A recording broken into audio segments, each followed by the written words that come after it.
welcome to the Wolfchase Toyota Insider, the Memphis Tiger Network. I'm Jeff Brightwell alongside Brooks Monaghan, and postseason beginning this weekend. And I know you've got to be feeling good because you guys finished out really strong over the weekend down in Texas. Yeah, it was a good weekend.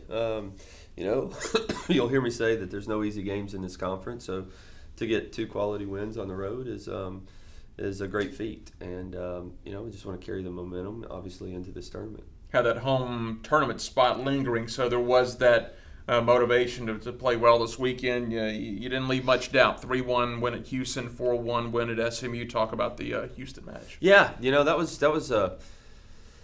an eerie night for whatever reason. You usually have a couple of those games a year, but I didn't think that we played that great. They play a very defensive-minded game, and it makes it difficult.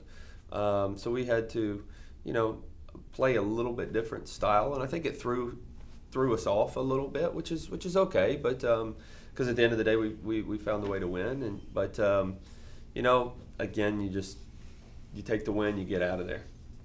You move up to Dallas to play SMU, no trouble there. A 4-1 win looks good on. Yeah, and SMU is a talented squad. It was their senior day. It was really hot, so kind of a trap game. You don't know what you're going to get. We were fortunate that we scored an early goal, and then I thought controlled most of the pace of the game, but went up 2-0, and they actually scored a goal, but we responded quickly and scored that third and kind of killed the game. But like I said, overall great weekend.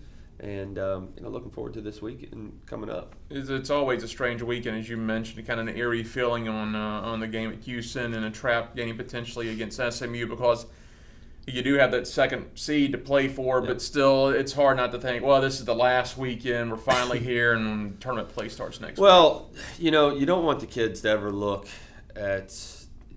read too much into results or standings, because everybody in this league is capable of beating anybody. And obviously Houston was at the bottom.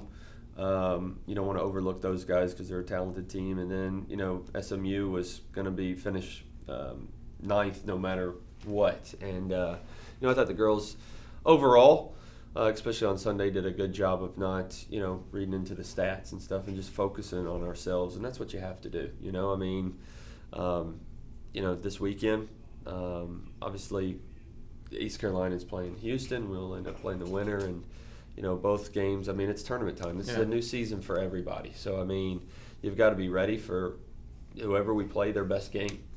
We'll talk about the tournament and how it's set up here in just a second, but now that the regular season's over, just kind of general thoughts on the regular season. Yeah, it was a crazy season. The start, had some injuries early on, and played a very, very difficult schedule. We're struggling scoring goals at the beginning, and you want to be peaking at the right time, and it took us some time, but I think through conference play, we've continued to improve as a team. That's what you want to do, and I think this group is ready to make a run.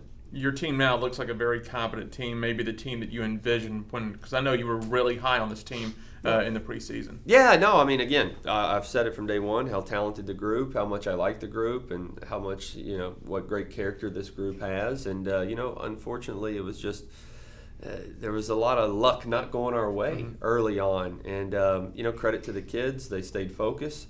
They kept working hard. They believed in our staff. And, it's paid off and put us in a good position, going into postseason play.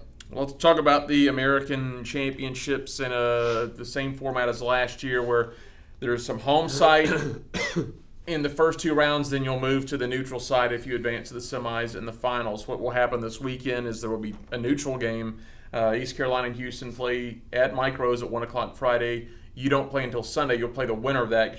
Due to the second seed, you'll have that first round bye. Yeah, it's nice. Last year we were the 7th seed, and it's not an easy task. Fortunately we were able to get out of the bracket last year, but to come in and play Friday night and then have to play against a team that's fresh on Sunday, it's no easy feat, especially on the road. So again, we're in good position. That doesn't mean we win the game, and that's what we keep saying to the kids. You've got to show up, and you've got to have one of your best performances to give us the best chance to win. So it sets up well for us, but at the end of the day, anybody can win. So we've got to be at our best. For that afternoon game, East Carolina at Houston and Mike Rose, and you mentioned last year you had to go on the road as a 7 seed and play in that neutral game. That's a strange game. You've really got to be self-motivated because let's face it, it's usually just those parents going up there, and you've really got to create your own atmosphere. there won't be much of an atmosphere on Friday. Hopefully there will be a great atmosphere on Sunday. So it is. It's I said it earlier about the Houston game being a little bit eerie. It is eerie. And it's the kids. My advice to Houston and East Carolina is just know what's at stake. And that's what we were reiterating to our kids. Last year. But it's tough. It's tough because you're not going to have the fans cheering or booing or whatever. It's just going to be two teams and probably two players or two people in the stands. At a soccer game. But like I said. Hopefully the atmosphere will be great for our kids come Sunday, and we're looking forward to it. You play the winner of that East Carolina-Houston game Sunday at 1 o'clock. Like you said, should be a good one up there. Good atmosphere at Mike Rose. That'll be 1 o'clock Sunday. To wrap it up, as far as your team goes Friday, do they go out and watch any of the game, or you tell them maybe get away for a little bit? Yeah, we haven't really addressed that. Obviously, our staff will be there scouting the game.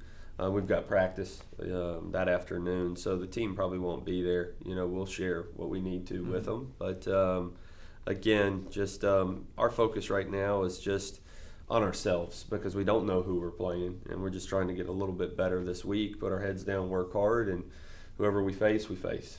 Sounds good, Coach. Thanks a lot. Yep.